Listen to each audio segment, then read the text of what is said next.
A very good morning, dear students. In this video, we'll discuss about the colligative properties and determination of molar mass of a solution. So these are the properties. Colligative properties are the properties related to a solution. Okay, we know a solution is a combination of two or more components. So either two components will be there or more than two components will be present.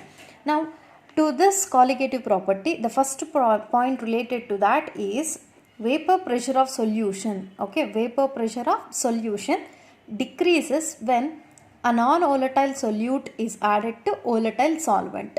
Okay, now here they have given about a solution. Okay, now this is the solution. So this solution containing component A and component B. So already volatile solvent is present, that is indicated by A. To this volatile solvent, a non-volatile solute is added. So non-volatile solute is indicated by B. When you add this non-volatile solute to the volatile solvent, it gives a solution of A and B. It gives a solution of A and B. Okay, here A is volatile solvent, B is non-volatile solute. So automatically some pressure is exerted by the vapors formed in this beaker. These vapors are only formed by this volatile solvent but not by the non-volatile solute, because it is non-volatile. It cannot get converted into vapor state.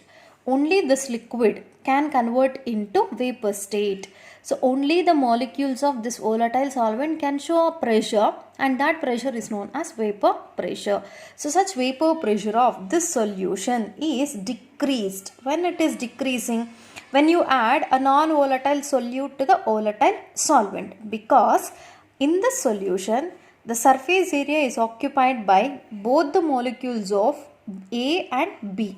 Surface area is now occupied by both A and B. Okay, so that means here only A molecules can be converted into vapor phase because they are volatile, and B molecules do not convert because they are non-volatile in nature. So whatever the vapors are formed by the solvent A, that can show a pressure which is known as vapor pressure.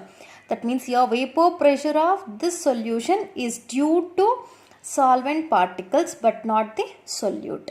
But if you see a beaker which is filled with only a liquid A, that is volatile solvent, that means here it is in pure state. The surface area of this beaker is now occupied by only the molecules A, and these can be converted into vapor phase. So, and that vapors can show a pressure which is known as vapor pressure.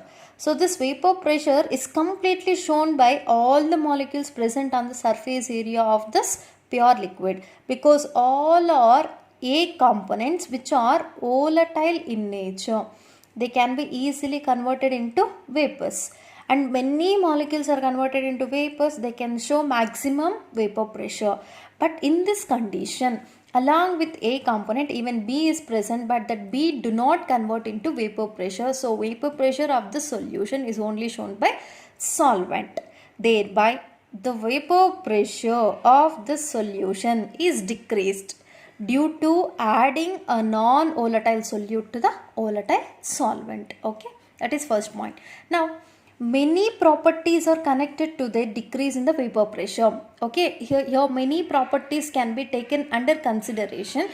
Decrease in vapor pressure. So in that, the first one is that relative lowering of vapor pressure of solvent. Okay, so whatever the decrease in vapor pressure, that can be influenced by many properties, and it is connected with many properties of this vapor pressure. In that first one, relative lowering of vapor pressure. Next, depression of freezing point of solvent. Third one, elevation of boiling point of solvent. And finally, osmotic pressure of solution. All these properties of a solution now connected to the decrease in vapor pressure. Why vapor pressure is decreased? Due to addition of non-volatile solute to the volatile solvent. So this decrease in vapor pressure now connected to these 4 points. About these 4 points now we'll discuss one by one. Okay, now here see, depends upon the number of solute particles. Okay, so which is depends, relative lowering pressure or decrease in vapor pressure depends on the number of solute particles irrespective of their nature. all these are considered as now colligative properties of a solution. So these colligative properties always depends on the properties depends on the number of solute particles irrespective of their nature. Okay, now all these are depends on only number of solute particles. It do not depends on their nature related to the total number of particles present in the solution, and such properties are known as colligative properties. Listen carefully. The properties which are depend on the only number of solute particles irrespective of their nature related to the total number of particles present in the solution, then such type of properties are known as colligative properties.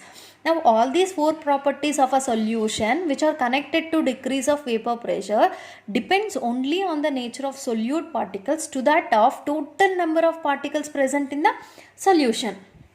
So now all these four are considering as colligative properties of a solution. Okay, because they only depends on the number but not on the nature. Very important question for 1 mark.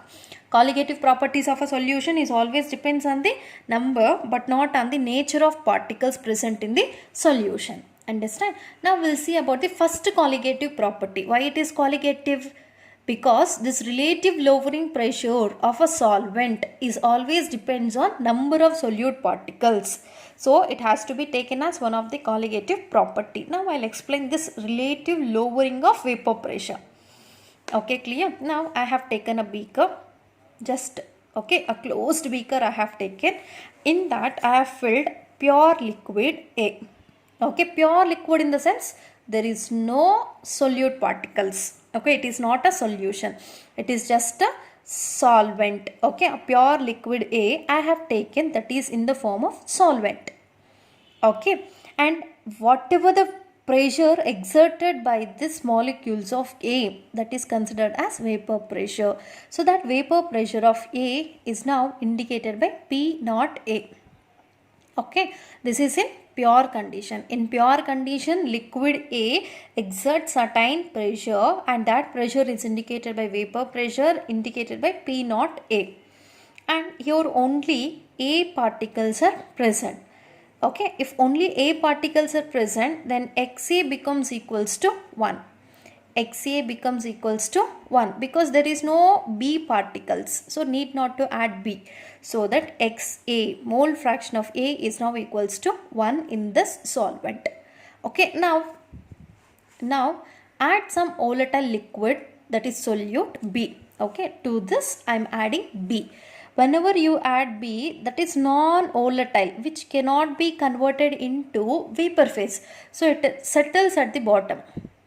Okay, and here few of the particles of A converted into vapor phase.